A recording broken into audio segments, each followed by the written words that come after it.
All right, so get ready to dive deep into some AI because today we're going to take a look at Google's new voice assistant, Gemini. Yeah. We're going to cut through all the hype and see what it can really do, Right. not just what they're advertising. Yeah.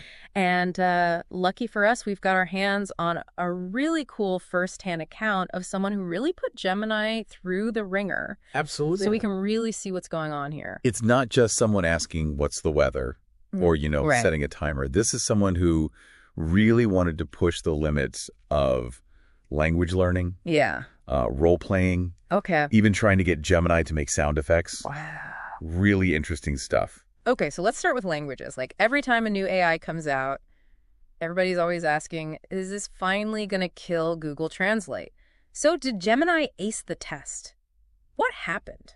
It's interesting. Gemini isn't really about spitting out direct translations. Really? It's trying to help you with pronunciation too, which is way more nuanced and harder for AI to really grasp. Yeah. Like the difference between understanding grammar and then actually sounding like a native speaker, Yeah, sure. It's a whole other level. Right, yeah. So how did Gemini do with that?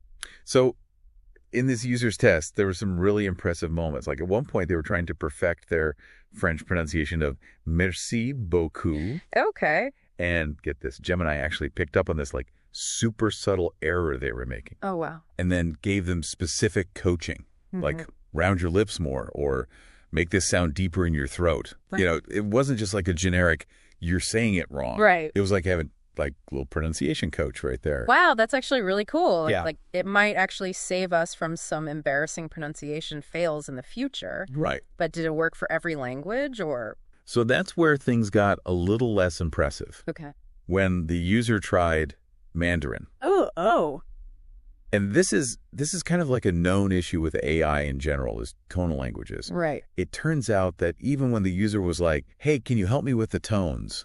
Gemini really struggled. Oh, so even the AI can't quite get those tones down, huh? Yeah, like Mandarin, it uses pitch to differentiate between words that might otherwise sound the same, Right. And that is where Gemini seems to hit a wall.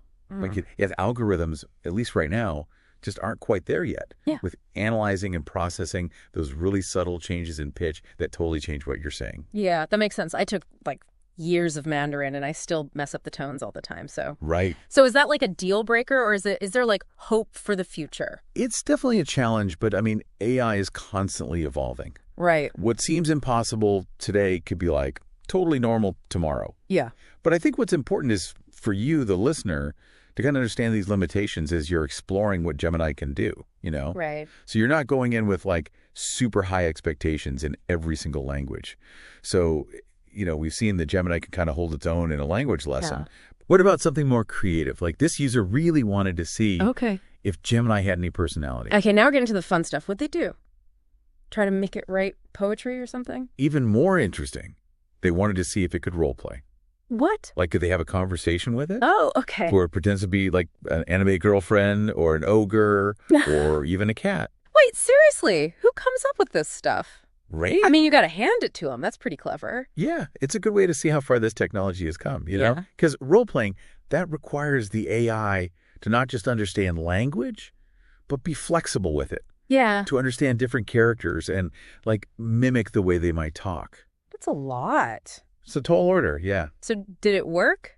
Did it pass the vibe check? The results were kind of a mixed bag, actually. Okay. So when asked to be an anime girlfriend, it actually stayed in character surprisingly well. Get out. Yeah, using those classic cutesy phrases you hear in anime. Okay, that's actually adorable.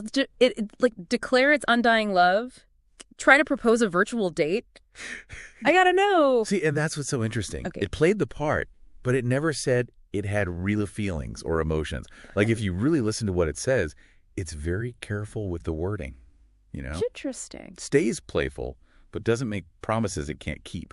It's it understands the boundaries, which is kind of creepy, but also impressive. Right. But okay, did this AI Romeo manage to charm its way through all the scenarios? It struggled more with other roles, like an ogre, vampire, or even a cat.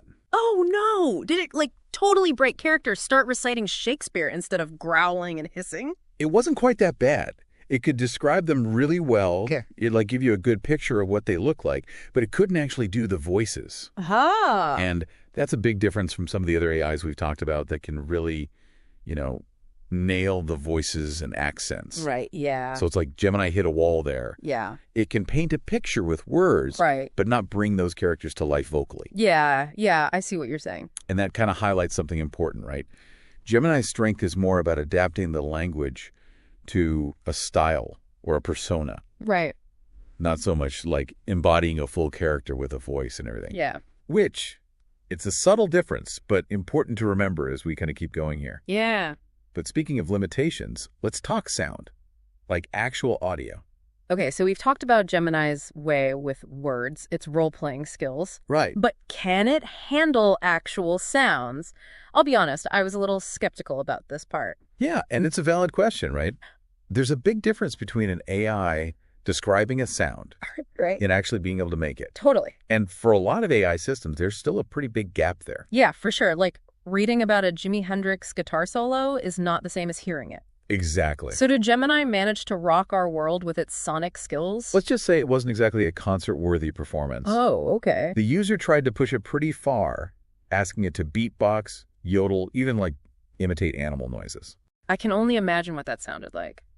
A lot of awkward silence, probably. Pretty much, yeah. Boy. Instead of, a beatboxer dropping a sick beat, they got a definition of beatboxing. Oh, no. You're kidding. Asked for yodeling, got a detailed explanation of how yodeling works. So it's like going to a magic show and the magician just told you how the tricks work instead of showing you. Right. Exactly. Like, where's the fun in that? For real. Okay, but that really highlights where Gemini's limitations are, right? It's stuck in the world of text. Yeah. For now, at least. It can handle language really well. But when it comes to audio, actually processing it in real time, yeah, that's a whole other ballgame, and it's just not quite there yet. And it wasn't just fun stuff either, right? Didn't the user try to use it for something actually practical, musically speaking? They tried to tune a guitar with it, actually. Oh. Which is really interesting because, think about it, to tune a guitar, the AI has to be able to hear the note and then tell you how to adjust it, right? Yeah, it's like perfect pitch for AI. Exactly. So did it work? I'm going to guess no, based on what we've heard so far. You'd be right. Oh, man. Couldn't identify the notes, so it could be giving any advice on tuning. Maybe stick to the old-fashioned tuner for now. For now? Yeah, but I mean, who knows, right? That's AI is developing so fast. True. We see new breakthroughs all the time. This time next year, who knows what it'll be able to do? Exactly. And that's what makes this so exciting, We're just scratching the surface with AI, and tools like Gemini are giving us a glimpse of what might be possible. Totally. It's about the journey, not the destination. We're on this wild ride, and we're just seeing the beginning. Can't wait to see what's next. Me neither. But that's all the time we have for today. We got to wrap up our deep dive on Gemini. Yeah. Lots to think about, that's for sure. Definitely. As always, thanks for listening, and we'll catch you next time. See you later.